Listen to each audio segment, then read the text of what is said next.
Mossad, Israel's foreign intelligence service, is legendary in the world in which it lives. Its full name is Mossad Merkazi leModihín uleTafkidim Meiuḥadim, or Central Institute for Intelligence and Special Operations. The service was born a little over a year after the founding of the State of Israel on May 14, 1948. Most of its original members were Israeli Sabras, Jews born in Israel, or as it was known before 1948, the British Mandate for Palestine, and Holocaust survivors who poured into the area after the end of World War II. Mossad and the people within it, then and today, have one primary public purpose: to protect the State of Israel. The other well-known but unstated purpose is to protect Jewish people in Israel and abroad. To do that, Mossad has carried out some incredible operations. Some have made headlines, some will never be known, and many likely cross the line into illegality, at least as far as much of the world is concerned. Assassinations, kidnapping, physical and psychological torture, and more are all accusations that have been leveled at Mossad, sometimes by Israel's allies. Welcome to History on Fleek. Today we'll be telling you about the Mossad, its history, and some of its most famous and controversial operations.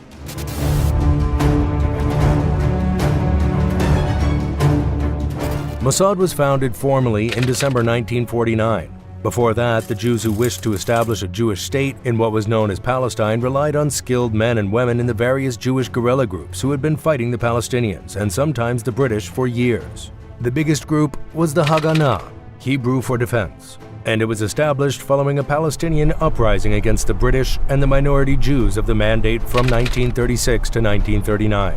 The history of the conflict between the Jewish and the Palestinian people is long, millennia long. But the conflict had been on hold to a degree since the Romans dispersed the Jewish people from their homeland around 70 AD, following another Jewish uprising against Roman rule.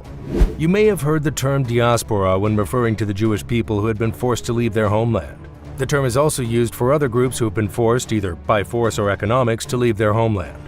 In the late 1800s, Theodor Herzl, an Austro-Hungarian Jewish journalist, and others began the movement called Zionism, which called for a Jewish homeland in Palestine.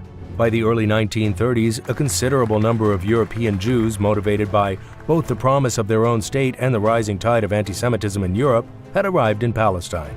There were already a small number of Jews living there, but for the most part, their numbers were what kept them safe. They were generally regarded by the Palestinian Arab majority as little threat. That changed when boatloads of Jews began to stream into the area in the 1930s, and again after World War II. Before and during the war, the Jews and the Palestinians of the British Mandate waged a vicious guerrilla war against each other, which in 1948 blew up into a regional conflict after the British Mandate came to an end. The Israeli War of Independence, what many Arabs call the catastrophe, pitted the Jews against Egypt, Jordan, Syria, and Lebanon, as well as the Palestinians, and ended in an Arab-Palestinian defeat. The intelligence wing of the Haganah was largely made up of amateurs, though a core of experienced fighters from former European intelligence operatives assured that the amateurs would learn fast. The first president of Israel, David Ben-Gurión, ordered the formation of the Mossad after realizing that the Haganah was not made up of professionals, but many skilled amateurs who would return to their civilian lives when the war was over.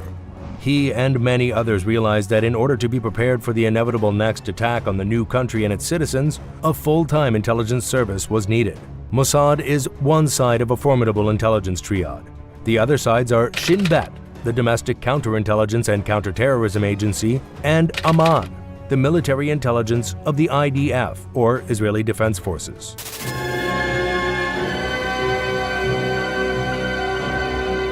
It did not take long for Mossad to establish themselves as one of the most effective intelligence services in the world. It was aided in this effort by Israel's friendship with many Western European countries who were determined to prevent another Holocaust from happening to the Jewish people both in Europe and in the much-contested Middle East.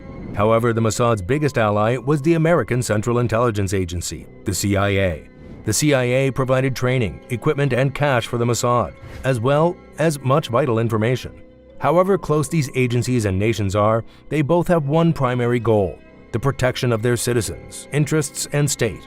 That means that, on occasion, there have been issues between the CIA and Mossad, most notably when Naval Intelligence Officer Jonathan Pollard was discovered to have passed U.S. secrets to the Israelis in the mid-1980s.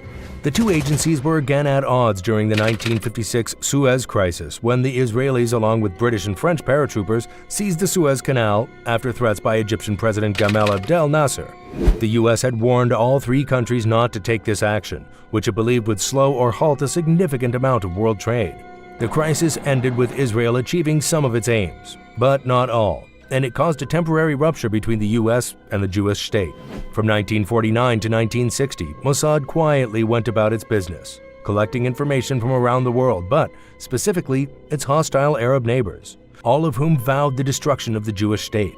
But it wasn't Mossad's spying and occasional actions against its neighbors that caught the attention of the entire world. It was the capture of the man they called the architect of the Holocaust, former Nazi SS officer Adolf Eichmann, who had been hiding rather openly in Argentina, a military dictatorship with a large German minority. Working for VW as Ricardo Clement, Eichmann, who had overseen the logistics of the Holocaust, felt rather safe and had been living in Argentina since 1950, after successfully eluding capture in Germany since 1945.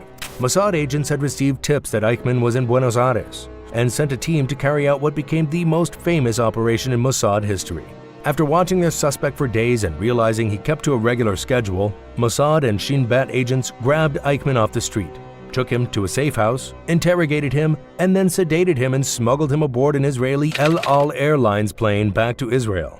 There, the Nazi was tried in front of live TV cameras, and his trial was broadcast around the world. Found guilty of his crimes against humanity, Eichmann is the only man to be given the death sentence in an Israeli court. After Eichmann's capture and trial, it wasn't only other intelligence agencies that knew of and respected Mossad, it was everybody, even citizens of countries hostile to Israel.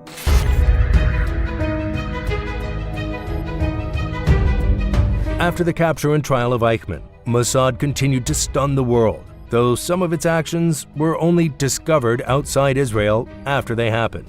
One of those are the heroic actions of Eli Cohen, a Jew born in Egypt in 1924 with an incredible knowledge of Arab culture and the language. Cohen and his family were dedicated Zionists and worked for an independent Israeli state before 1948.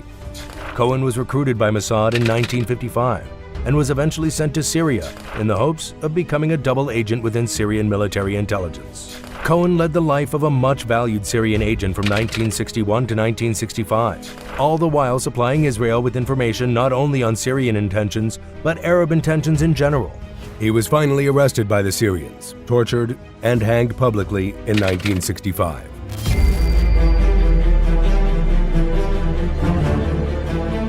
In 1972, a militant Palestinian organization called Black September, connected to the Palestinian Liberation Organization, or PLO, carried out an attack on the Israeli Olympic team in, of all places, Munich, Germany.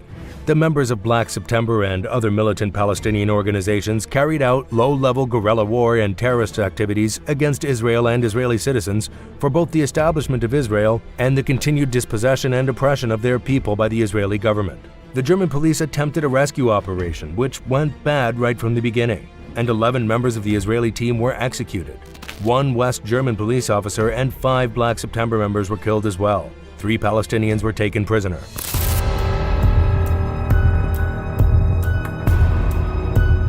In response to the Olympic massacre, Mossad carried out Operation Wrath of God, an operational name for the ages. Though it took years to carry out, the Wrath of God team, codenamed Bayonet, traveled the world in search of anyone tied to the Munich massacre in any way and killed them.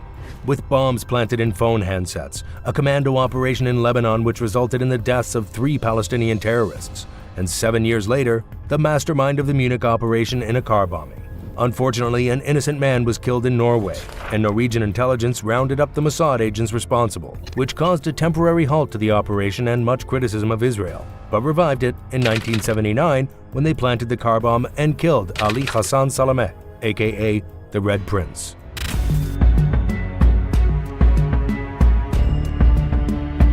In 1976, Mossad agents provided vital intelligence to paratroopers of the IDF when they were sent to Entebbe, Uganda to rescue 103 hostages who had been on a plane that was hijacked by militant anti-Israel terrorists from both Palestine and a radical leftist German organization.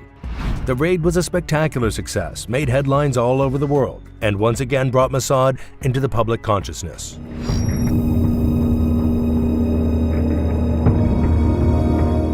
Mossad rarely acknowledges its involvement in operations, even when it is obvious to the entire world who is responsible. One such case was the delivering of the Stuxnet worm into the computer systems controlling the Iranian centrifuges in the country's operation to develop a nuclear weapon. Most people believe that the operation was a joint Mossad-CIA effort against a country that both consider a dangerous enemy. It's believed that the infection of the Iranian computer systems set that country's efforts back by years.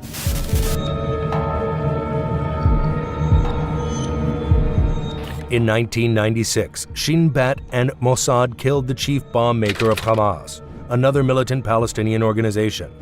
Yahya Ayash was killed after the Israelis infiltrated his circle of friends and family and planted a cell phone packed with the powerful explosive RDX that they were sure Ayash would use. When they called and he identified himself, someone pushed a button, and Ayash had his head blown off. In 2010, Mahmoud al-Mabhouh, co-founder of Hamas, was killed in Dubai by Mossad agents that took control of his computerized hotel room door and waited for him to return. When he did, they injected him with a paralyzing agent, electrocuted him into unconsciousness, and then smothered him with a pillow. Mossad never took credit for the operation, and the suspects were never caught, but no one in the intelligence world has any doubt who did it. The list of Mossad assassinations is long, and though some operations have failed, they have usually only been temporary failures.